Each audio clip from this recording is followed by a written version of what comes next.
오늘 말씀은 예레미야 13장 말씀을 봅니다.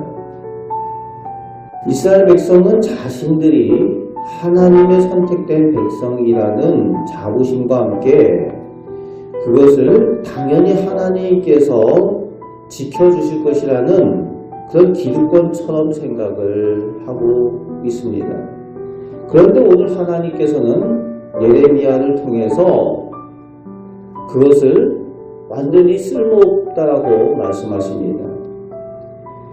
예레미야에게 허리를 동이는 뱃띠를 사서 허리에 묶었다가 그것을 가지고 저 큰 강물이 흐르는 유브라데 강가에 가서 그 띠를 가지고 묻어두라는 거죠.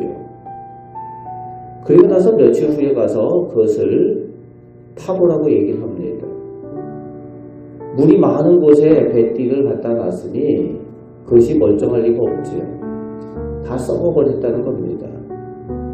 뱃띠가 사람의 허리에 묶여 있을 때는 그것이 기능을 유지할 수가 있고 그것이 썩지 않지만 강물 곁에 갖다가 묻어놓으면은 그것이 당연히 썩을 수밖에 없다는 겁니다. 이 비유를 통해서 하나님께서는 지금 이스라엘 백성이 하나님을 떠나 있다는 거예요. 하나님께 속하여서 하나님 앞에서 선택된 백성으로 하나님을 섬기는 백성이 될 때는 그것이 유지가 되지만 하나님을 떠나 다른 신을 섬기고 우상을 섬기는 이스라엘 유다 백성이 더 이상 그 선택된 백성이라는 그것이 쓸모가 없고 소용이 없어졌다는 거예요. 기득권이 아니라는 겁니다. 유다 이스라엘 백성들이 우리는 하나님의 선택된 백성이다 라고 생각하는 것이 더 이상 쓸모가 없는 것이 되어버렸다라고 하나님께서는 예레미야를 통해서 그 뱃띠의 비유를 통해서 말씀하여 주고 계십니다. 더 이상 소용도 능력도 없어졌다는 겁니다. 12절부터 14절까지 그런 이스라엘 백성에게 가죽 부대에 가득 차는 포도주의 비유로 또 말씀하시는데 그 포도주가 가죽 부대에 가득 찼다고 풍성하다고 좋아하지만 하나님께서는 그들이 그걸 마시고 취해서 서로 해치고 상하게 하는 재난이 될 것이라고 말씀하십니다. 백성의 모든 종교 지도자들과 정치 지도자들과 모든 백성들이 물질이 풍요하다라고 그 물질의 풍요함 때문에 기뻐하고 그것이 복인 줄 착각을 하지만 그것 때문에 하나님을 찾지 않고 하나님을 떠나기 때문에 그것이 오히려 재난이 된다는 겁니다. 물질에 취해서 망하는데도 포도주에 취해서 망하는데도 망하는 줄 모르게 될 것이라는 거예요. 그것이 가죽 부대에 가득 차게 되는 포도주의 비유입니다. 하나님 없는 데 취해서 망하는 줄 모르고 망한다는 거예요. 오늘 우리는 늘 하나님을 찾고 동행하는 그 일에 열심을 내시기 바랍니다. 15절부터 그런 교만한 유다 이스라엘 백성에게 경고하시면서 16절 말씀에 아직 기회가 있을 때에 사망의 어둠이 닥치기 전에 하나님께로 돌이킬 것을 말씀하여 주고 있습니다. 기회가 있을 때 돌이키라는 거예요. 하나님께서 이런 경고의 예언을 주시는 이유는 그런 이유죠. 기회가 있을 때 돌이키라. 17절부터 22절까지 강대한 북방 민족,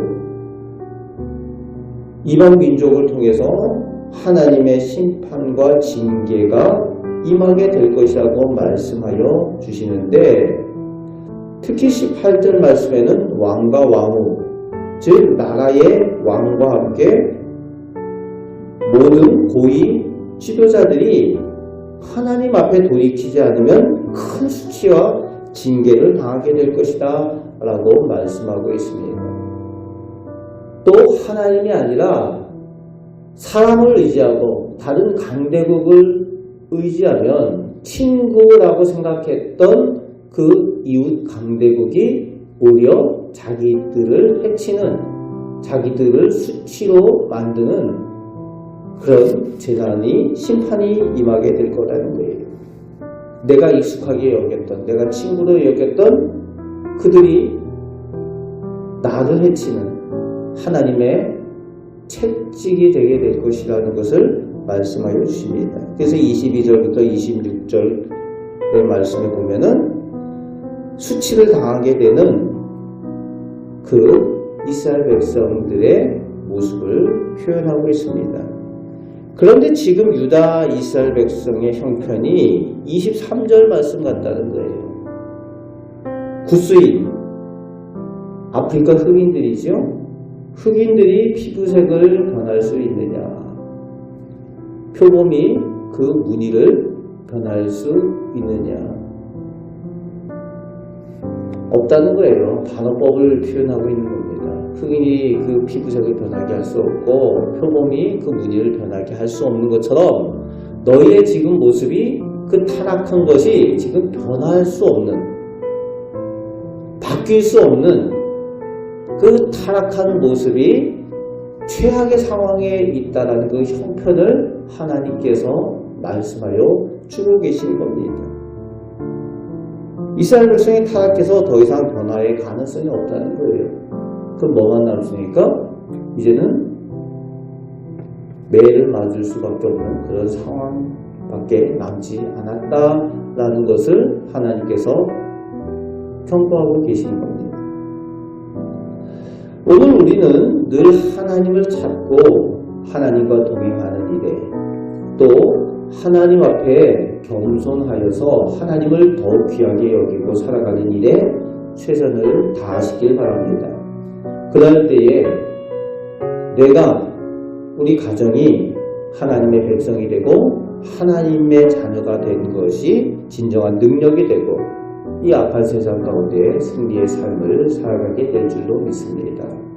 하나님의 선택된 백성으로 그 믿음 가운데 능력의 삶, 승리의 삶을 살아가시는 우리 복된 성도들 되시기를 주님의 말씀으로 축복합니다. 아멘. 기도하겠습니다. 하나님, 저희를 하나님의 자녀 삼아주시고 하나님의 백성으로 삼아주셨는데 저희가 세상에 부유한 것들, 세상에 보이는 것들에 저희들 눈이 고정되지 않도록 하나님 은혜 내려 주옵소서. 세상의 것들이 아니라 하나님께 저희의 눈이 온전히 향하게 하여 주시고 하나님과 동행하며 하나님의 백성으로 하나님의 능력과 하나님의 복을 누리며 살아가는 우리 복된 성도들 다 되게 하여 주옵소서. 오늘도 하루를 살아가는 동안 하나님과 함께하기 원합니다. 저희 가정과 저희 자녀를 선하게 인도하여 주옵소서. 우리를 사랑하시는 예수 그리스도의 이름으로 기도하옵나이다. 아멘.